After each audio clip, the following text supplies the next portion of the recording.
melihat pergerakan indeks harga saham gabungan mungkin dalam dari pekan lalu ya, tampak bergerak sideways, di pekan ini juga masih sama. Rentang pergerakannya juga masih belum terlalu jauh, begitu di 7.300-an.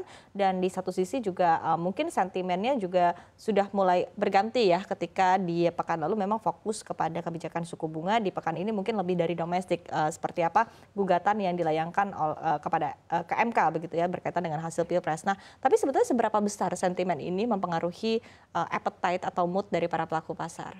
Ya, sentimen dari gugatan dari paslon 1 maupun paslon 3 terhadap MK ini memang ada sedikit berpengaruh terhadap pasar keuangan domestik.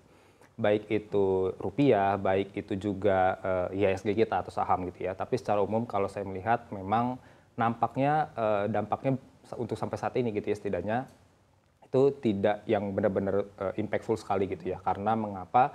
Kalau kita berbicara mengenai tahun-tahun sebelumnya, gugatan ke MK di Pilpres tahun sebelumnya itu kan sudah sempat pernah terjadi 2019, 2014, 2004 dan 2009. Jadi sebenarnya sudah pernah terjadi beberapa kali. Tapi secara umum kan hasilnya itu negatif gitu ya, ditolak gugatan tersebut. Jadi beberapa spekulan atau investor juga melihat bahwa memang nampaknya mungkin akan hal yang sama terjadi kembali gitu. Meskipun sebetulnya saat ini kan kita masih belum tahu ya, kita harus menunggu hasil sidang dan lain sebagainya. Tapi beberapa spekulan menganggap bahwa hasilnya mungkin akan sama, sehingga nampaknya memang dampaknya tidak begitu signifikan terhadap IHSG ataupun rupiah itu sendiri. Tapi kalau kita bicara dampak hal-hal lainnya mungkin yang saat ini masih di watch oleh pelaku pasar itu kayak data-data di Amerika Serikat yang menjadi salah satu pendorong utamanya, karena perihal khususnya untuk dari The Fed sendiri, suku bunga ini juga cukup menarik karena ternyata salah satu aset manajemen terbesar di dunia yaitu Vanguard mengatakan bahwa memang tidak terjadi ada pemangkasan suku bunga di tahun ini. Ini yang membuat juga agak sedikit cukup tanda kutip gaduh gitu ya, bahwa ketika suku bunga di The Fed tidak diturunkan, ini akan berdampak kepada risk aset termasuk equity di dunia, termasuk juga salah satunya di Indonesia.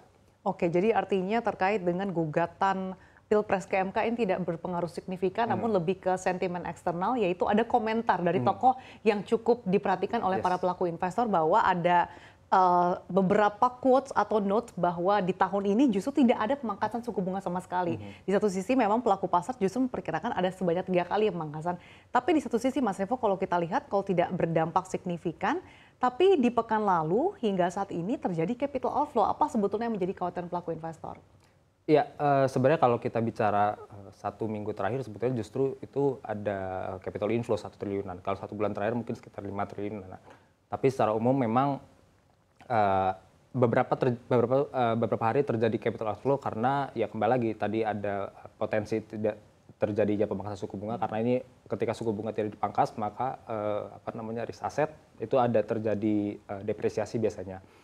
Dan hal-hal lainnya ya gugatan juga ada sedikit berpengaruh. Kemudian juga dividen, jadi biasanya ketika perusahaan melakukan ex-date, jadi setelah ex-date di dividen tersebut, itu biasanya ada mengalami depresiasi. Jadi itu yang membuat juga ada sedikit penurunan.